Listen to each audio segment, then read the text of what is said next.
Hi, my name is Stephen Marsh, and I'm here today with Dr. Al Fornace, recipient of the Failla Memorial Lecture at Radiation Research Society's 2015 meeting in Weston, Florida. Thanks for coming on with me today, Dr. Fornace. Thank you. I was hoping that you could tell me a little bit about your award and the involvement that you've had with Radiation Research Society. Well, as far as Radiation Research Society, I started in research very young. I got out of school at an earlier age than most. And I think the first Radiation Research Society meeting I went to was in 1977. And so I've been going continually since the early 80s. So I've been interacting with the society for many, many years.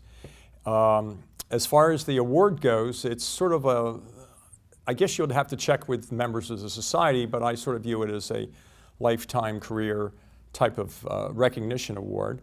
And so I was the recipient this year, and you take it from there. Sure. Have you had any other interaction with previous award winners? Have you had any Failla Award talks that you particularly remember or enjoyed?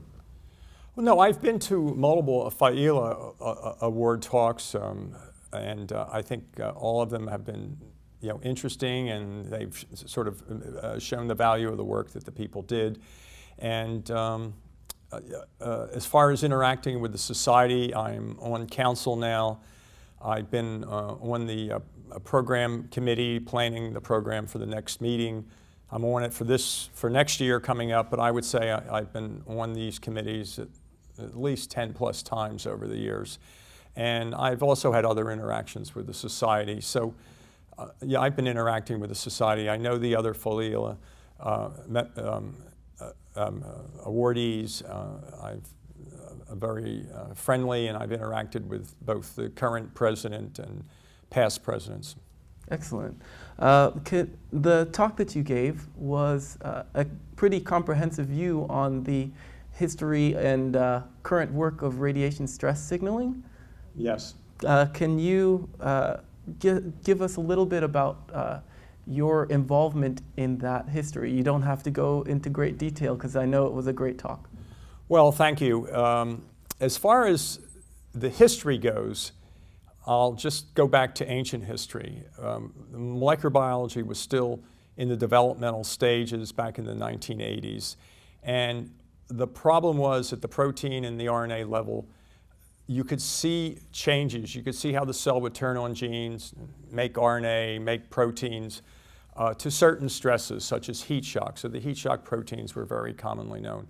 But in the case of genotoxic stress, namely damage by ionizing radiation, UV, such as sunburn and the like, chemical agents, there wasn't a lot of evidence in eukaryotes, namely anything but bacteria, that these responses actually occurred. And but in bacteria, Graham Walker and others, as I highlighted in my talk, had shown that there are a variety of genes turned on, particularly ones involved in DNA repair and growth control, growth arrest. And so what we did early on was to ask, could we see such responses in mammalian cells? And so that's in fact what we did. We developed, at the time, a sort of a high-end approach that was able to enrich for transcripts that one couldn't see with the current technology. You couldn't detect that they were going up. And so that's what we did. We pulled out a variety of interesting genes, and at the same time there was others that were developing high-resolution 2D gels, such as Dave Boothman, who's in the society, and Michael Caron with Peter Hurlick. And they were seeing some of the same things. And so really in the mid to late 80s, it became apparent that there was a relatively complicated, rich response to these DNA damaging agents, such as ionizing radiation. And so the field has just sort of exploded since then. Excellent. I know that your recent work has been involved with finding the pathways and identifying the cellular responses based on the metabolites that have been passed through or into the system's different system compartments.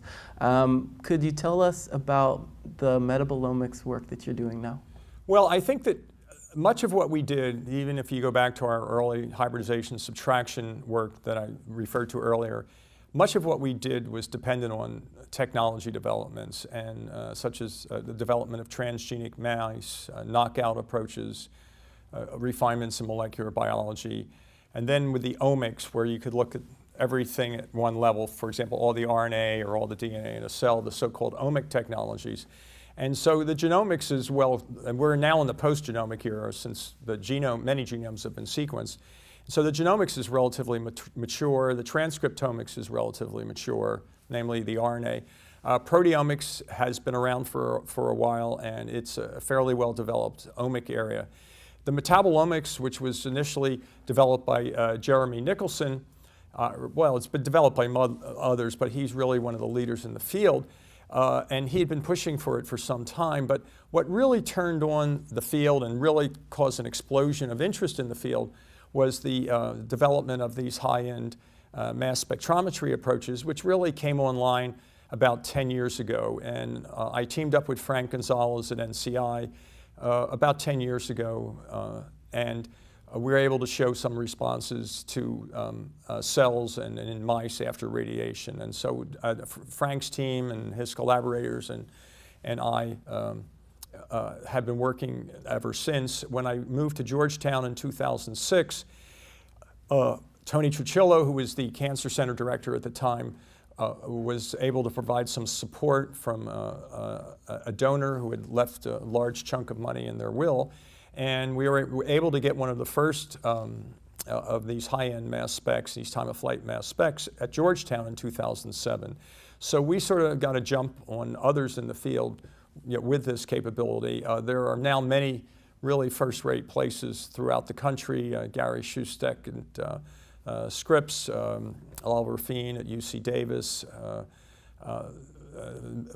members of my lab and Frank's lab have gone on, such as Andrew Patterson, to set up their own operations, Clary Klisch at the Broad. So I think that I guess you could, compared to many of the other omic technologies, the metabolomics is really the new kid on the block. And I think there's interest both from a funding standpoint from the grant agencies, as well as trying to figure out, we're seeing all these changes in these genes and these RNAs and these proteins. What's happening in the physiology of the cell? What happens to energy metabolism? What happens to glucose levels? What happens to small molecules involved in signaling and cell death and other responses? And so with these metabolomic approaches, we are now able to look at them and start assessing them in a sort of a broad level, rather than just having to focus down on one metabolite, which we've been able to do for some time now. The other advantage of metabolomics is that to measure thousands of metabolites, you need fairly high-end mass spec capability. But on the other hand, once you've identified, let's say, a small set of them, let's say a handful, let's say just 10 or so, at that point, you don't need this, very expensive laboratory-based approaches. And there are approaches, and we've been working with some of our collaborators to develop approaches where, for a limited number of metabolites, you could use more simple clinical chemistry approaches. And so that would have advantages, for example, if there was a radiation accident or a terrorist event of some sort, people needed to be assessed for radiation injury. It could also be also used to assess response to radiotherapy or chemotherapy. There's also major changes in the metabolism of cancer cells compared to benign or non-cancer normal cells. So I think that whatever we looked at the RNA and the protein levels, or different cell parameter levels, we can now look at the metabolite level. So as I tried to bring up in the Failla talk, I think the key thing is to sort this out and eventually develop sort of an integrated approach where we have an understanding not of individual pathways, which is the first step, but of the whole network, which is quite complex as I think we all know at this point. Sure.